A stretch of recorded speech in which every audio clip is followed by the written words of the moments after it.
जय श्रीराम। आज कथा ऐकणार आहात दीप अमावस्येचे।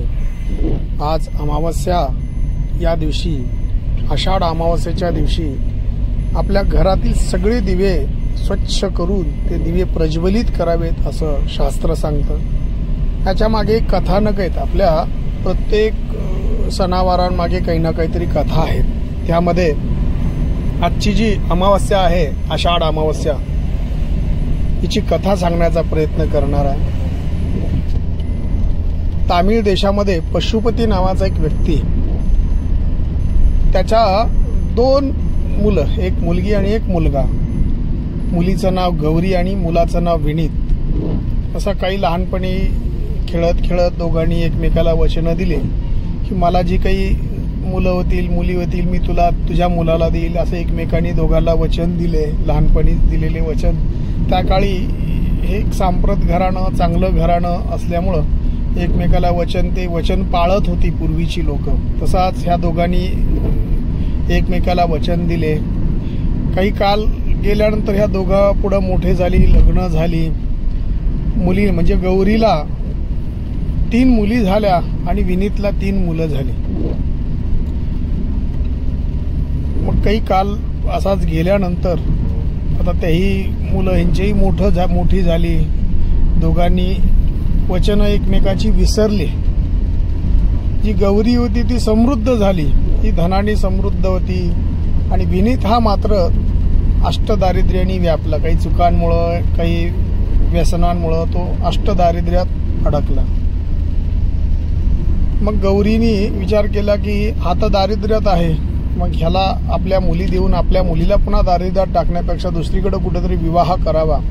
वचन विसरून तिने त्या काळात 2 मुलींचे लग्न लावून दिलं आणि एक मुलगी शिल्लक राहिली होती। एका मुलीला वाटलं की आपल्या आईनं वचन दिले की, भावाला वचन दिलेले की एकतरी म्हणजे जे काही संतती होईल ते एकमेकाला आदान प्रदान होणार आहे, असे त्याला लक्षात जेव्हा आलं, त्या करत कधीतरी बोलत ऐकलं असेल, कधी म्हणली मी त्या मामाच्या मुलाशी लग्न करते।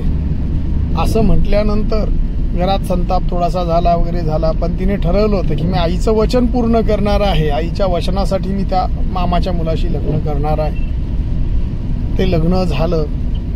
खूप कालावधी तिच्याही घरात अष्टदारिद्र्यात सगळं संसार चालू असताना एक दिवस असा योग आला की त्या प्रदेशाचा राजा नदीवर स्नान करत असताना त्याची जी अंगठी आहे घारीने उचलली आणि घेऊन गेली। त्या राजाची अंगठी योगायोगाने त्या घारीला वाटलं की ह्याच्यात खाण्यासारखं काही नाही, म्हणून ती अंगठी टाकली त्या सगुणा नावाच्या मुली, म्हणजे जी गौरीची लहानी मुलगी होती, तिच्या दारात टाकून दिली।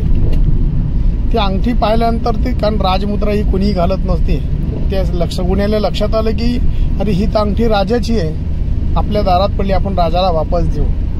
मग ती तशीच अंगठी घेऊन राजाकडे नेऊन दिली आणि राजाला सांगितलं, ही राजा तुमची अंगठी आमच्या घरामध्ये दारात पडली होती। राजाला माहित होतं की ती गाडीने उचलून नेली आणि हिच्या दारात पडली असेल।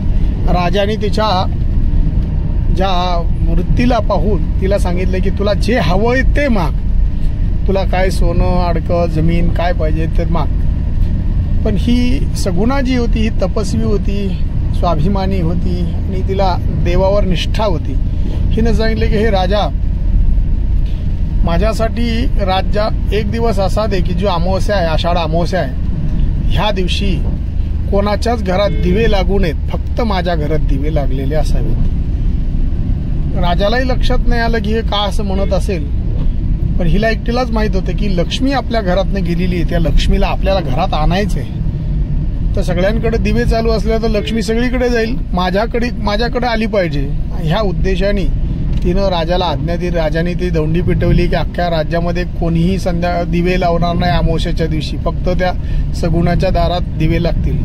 आणि त्या दिवशी तिनं आपल्या ज्या 2 दीर आहेत, म्हणजे त्या धीरांना सांगितलं की एक मुख्य दारात एक जण थांबा आणि एक मागच्या दारात एक जण थांबा। आणि त्या दिवशी तिने अख्ख्या घरामध्ये सगळीकडे दिवे लावले। आणि दिवा ही लक्ष्मीला आणण्याचं एक प्रतीक आहे। त्या कथेमागचा हा उद्देश आहे की त्या दिवशी एका धीराला, प्रमुख दाराच्या धीराला सांगितलं की ज्या घरातनं ती जी सुवासिनी स्त्री येईल तिला सांग की आता ह्या घरातनं बाहेर जाऊ नको. आणि मागच्या दारात त्या दिराला सांगितलं की जी जाणारी स्त्री आहे तिला पुन्हा येऊ नको असं सांग. आणि असं म्हटल्यानंतर खरोखर त्या घरात दिवे सगळीकडे लागले आणि मुख्य लक्ष्मी मुख्य दारातनं आली. लक्ष्मीचं पाऊल पडलं की इकडे लक्ष्मी जी आहे दारिद्र्य घेऊन घरात आलेली ती दारिद्र्यातनं बाहेर गेली, ह्या घराला समृद्ध केलं.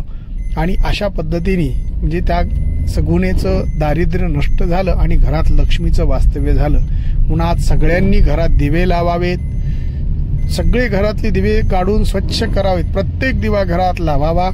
संध्याकाळी सूर्यास्ताच्या समयाला किंवा कधी आज दिवसभरात तुम्ही दिवे लावू शकता आणि ही लक्ष्मी आपल्या घरात आणू शकता आणि अलक्ष्मी आपल्या घरातनं बाहेर काढू शकता. जय श्रीराम. कथा आवडली तर आज आवर्जून शेअर करा. जय श्रीराम.